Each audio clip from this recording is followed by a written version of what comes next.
రమణమూర్తికి మీద జరిగిన దాడికి ఇప్పటికే బషీర్బాగ్ ప్రెస్ క్లబ్లో ప్రెస్ మీట్ పెట్టి పెద్ద ఎత్తున కూడా దుమ్మెత్తిపోస్తున్న పరిస్థితి కూడా ఉంది. బీఆర్కే న్యూస్ ఛానల్లో చెప్పుతో కొట్టిన ఘటన ఇప్పుడు తెలంగాణ రాష్ట్ర వ్యాప్తంగా చర్చనీయాంశంగా మారుతుంది. దీనికి సంబంధించి మనం మాట్లాడే ప్రయత్నం చేద్దాం. నాతో పాటు హేమా జిల్లోజులు గారు ఉన్నారు. చెప్పండి అక్క, ఎట్లా చూస్తారు? ఇప్పుడు బీజేపీ పార్టీకి సంబంధించినటువంటి వాళ్ళే దీన్ని కావాలని ఆయనను కొట్టించారంటూ కూడా మాట్లాడుతూ ఉన్నారు. ఎట్లా చూస్తారు? ఈ రోజున అసలుకి హిందువుల మీదనే హిందువులే దాడి చేస్తున్నారు. అంటే ఈ టైప్ ఆఫ్ మెంటాలిటీని తీసుకొచ్చారు. హిందుత్వ పేరుతోని బీజేపీ ప్రభుత్వం వచ్చేసి ఈ ప్రచారాలు చేసుకుంటూ దేవుణ్ణి మేమే తీసుకొచ్చామని చెప్పేసి ఏంటిది మోడీ గారు దేవుణ్ణే నడిపించుకున్నారు. దేవుడు మనల్ని నడిపిస్తున్నారా? మోడీ గారిని నడిపిస్తున్నారా? మనుషులను నడిపిస్తారా? లేకపోతే దేవుణ్ణే మనం నడిపిస్తున్నామా? సిగ్గుందా వీళ్ళకి? ఎన్ని రోజుల నుంచి ఈ బీజేపీ ప్రభుత్వం వచ్చిన దగ్గర నుంచి దేవుళ్ళ మీద వచ్చేసి ఏంటిది అవమానిస్తూ, దేవుళ్ళను అవమానిస్తూ, దేవుళ్ళ ఏంటిది పటాలను అవమానిస్తూ వాళ్ళు ఈ విధంగా తీసుకెళ్ళుకుంటూ పోతున్నారు. నాకు తెలియక అడుగుతాను, నేను విశ్వబ్రాహ్మణుల కుటుంబంలో పుట్టాను. కనీసం వచ్చేసి మాకు తెలుసు దాని గురించి. ఒక తల్లి చనిపోతే కనీసం తలనీనాలు కూడా తీయకుండా దేవుణ్ణి ఎలా వచ్చేసి గర్భగుడిలో స్థాపించడానికి వెళ్తాడు, ఇనాగ్రేషన్కి వెళ్తాడు. మరి ఈ హిందువులో మనం ఎందుకు ఇన్ని రోజుల దాకా ఆలోచించలేదు? మనం హిందువులం కదా, మన ధర్మం కాపాడుకోవాల్సిన బాధ్యత మనకు లేదా? మరి ఈ హిందువులనే నేను అడుగుతున్నాను. ఎంతసేపటికి నేను విశ్వగురుని అని చెప్పేసి మన దేవులను అవమానిస్తున్న మోడీ గారిని దేవుణ్ణి అడ్డం పెట్టుకొని ఈరోజు పార్టీని నడుపుతున్న మోడీ గారు కానీ, బీజేపీ ప్రభుత్వం కానీ, ఆర్ఎస్ఎస్ వాదులు కానీ మనం ఎందుకు కళ్ళు తెరవలేకపోతున్నాము? మొన్నటికి మొన్న నితిన్ నబీన్ తను కూడా వచ్చేసి తన రథం ముందట, బీజేపీ రథం ముందర ఏంటి ర్యాలీ మీదట వచ్చేసి మన శ్రీ ఆంజనేయ స్వామికి భక్తుడైన శ్రీ హనుమంతుడిని వేషం వేపించేసి బీజేపీ జెండాను తన చేతిలో పెట్టి ఆడిస్తున్నారు. అంటే ఈరోజు బీజేపీ ప్రభుత్వం ఈ దేవుళ్ళని అడ్డం పెట్టుకొని దేవుళ్ళనే మేము ఆడిస్తున్నాం, మీరెంత లెక్క అన్నట్టుగా మనందరినీ చూస్తున్నారు. ఈరోజు హిందూ ముస్లిం అని చెప్పేసి మనల్ని కొట్టుకునేలాగా చేసుకుంటూ ఈరోజు రాజకీయం చేస్తున్నారు. ఈ బీజేపీ ప్రభుత్వానికి, మోడీకి చేత కాదా రాజకీయం? దేవుళ్ళని అడ్డం పెట్టుకోకుండా చేత కాకపోతే రాజీనామా చేయి. కానీ మా మధ్యలో మనందరం ఒకటే. ఏ దేవుడు కానీ మన అందరినీ వచ్చేసి హిందూ, ముస్లిం, క్రిస్టియన్ వేరువేరుగా ఎప్పుడూ చూడలేదు. మనల్ని మనుషులుగా చూశారు దేవుళ్ళందరూ, మనకు అదే నేర్పించారు. కానీ ఈరోజు ఈ బీజేపీ ప్రభుత్వం వచ్చేసి మనల్ని విడగొట్టుకుంటూ హిందుత్వ అని చెప్పేసి హిందువుల మీద హిందువులు దాడి చేసుకుంటా హిందువుల దేవుళ్ళని అవమానిస్తున్న ఈ మోడీ గారు కానీ, నితిన్ నబీన్ కానీ, ఈ బీజేపీ ప్రభుత్వం, ఆర్ఎస్ఎస్ వాదులు ఇంకొకసారి మన దేవుళ్ళని అడ్డం పెట్టుకొని రాజకీయాలు చేయడము ఇది ఖండిస్తున్నాము. మనందరం దీని మీద ఖచ్చితంగా దండయాత్ర చేయాలి. ఎందుకంటే ఇన్ని సంవత్సరాలు, 13 సంవత్సరాలుగా వీళ్ళు ఇదే పరిపాలన చేసుకుంటూ మన దేవుళ్ళను అవమానిస్తున్నారు.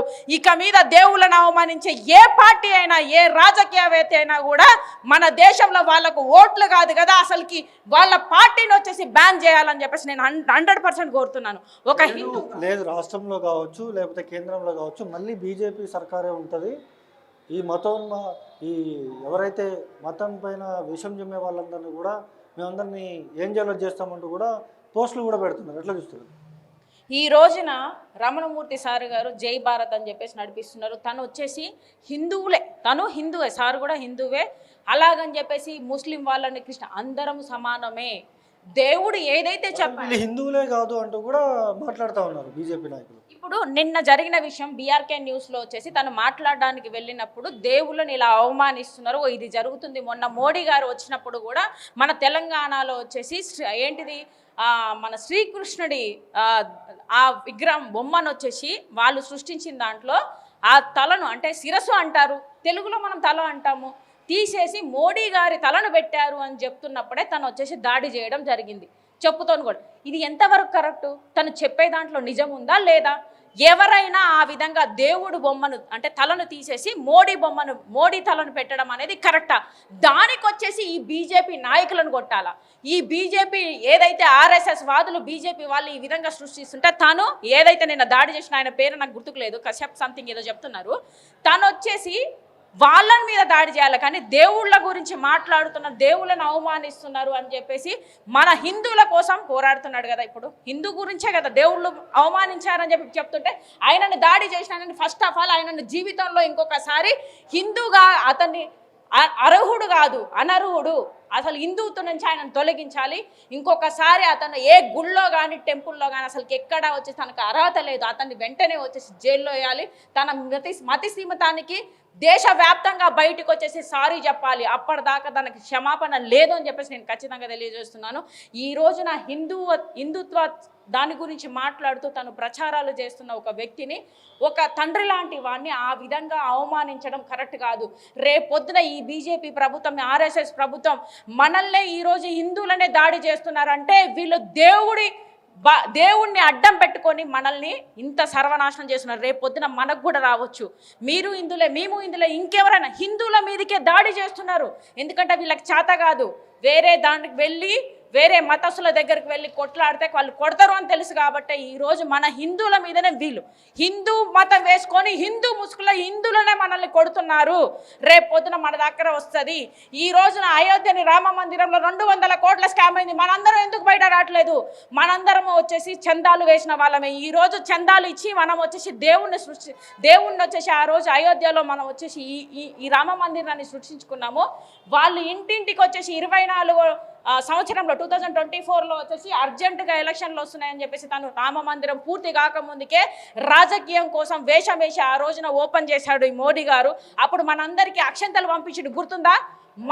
మనం చందాలు అందరం దేవుడి కోసం వేసినాం.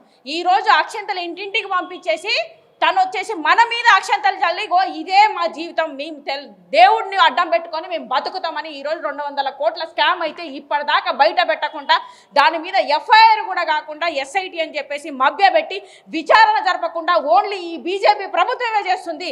ముఖ్యంగా దేవుళ్ళ ట్రస్ట్ల వెనకాల ప్రభుత్వాలు ఏది ప్రభుత్వమే మాత్రం గవర్నమెంట్ ఉండాలి తప్ప రాజకీయ పార్టీ ఉండకూడదు. దానికంటూ ఒకటి ఏంటిది ఒక సంఘాన్ని సృష్టించాలి దేవుళ్ళ కోసం అనేది ఒకటి ఉంది ఆల్రెడీ. వాళ్ళు తప్ప దీంట్లో ఏ రాజకీయ పార్టీ ఇన్వాల్వ్ అవ్వకూడదు. ఫస్ట్ ఆఫ్ ఆల్ ఇన్వాల్వ్ అయిన ప్రతి ఒక్క లీడర్ అయినా, అది ఏ మోడీ అయినా, ఇంకెవరైనా, యోగి కూడా ఉన్నారని చెప్తున్నారు. కొన్ని సంవత్సరాలుగా వచ్చేసి అయోధ్య రామ మందిరంలో దోపిడీ జరుగుతుందని చెప్పేసి గతంలో కూడా చెప్పి అతన్ని ఏదైతే అర్చకుడు ఉన్నాడో అతన్ని కూడా చంపినట్టుగా చెప్పి తెలుస్తుంది. ఇదంతా ఎంక్వైరీ జరగాల్సిందే. ఏదైతే అయోధ్య రామ మందిరంలో గత 40-50 సంవత్సరాలుగా జరుగుతున్న దాన్నంతా ఎంక్వైరీ చేసి ఇప్పటికైనా ఏ రాజకీయ వ్యక్తి, అది యోగి అయినా, మోడీ అయినా, బీజేపీ అయినా, ఆర్ఎస్ఎస్ వాది అయినా, వీళ్ళెవ్వరూ వచ్చేసి ఇంకా మీద దేవుళ్ళ జోలికి, దేవుళ్ళ ట్రస్ట్ల జోలికి పోకుండా చూడాల్సిన బాధ్యత మనందరిది ఉంది హిందువులుగా. దీన్ని అందరికీ నేను పిలుపునిస్తున్నాను. నిజంగా చెప్తున్నాను, ఈరోజు బాధపడుతున్నాం. ఈ బీజేపీ ప్రభుత్వం రేపు పొద్దున మన తెలంగాణలో కానీ ఇంకా దేశంలో వ్యాపిస్తే మనమంటూ ఉంటామా? హిందువులమే ఉండకుండా పోతాం అనే దాంట్లో వీళ్ళు ఈ విధంగా చర్యలు చేస్తున్నారు. ఈ విధంగా రాజకీయం, గుండా రాజకీయం చేస్తున్నారు. తను అడిగిన దాంట్లో తప్పేమున్నది? అనవసరంగా ఈరోజు రమణమూర్తి గారిని కొట్టడం అనేది చాలా పెద్ద తప్పు.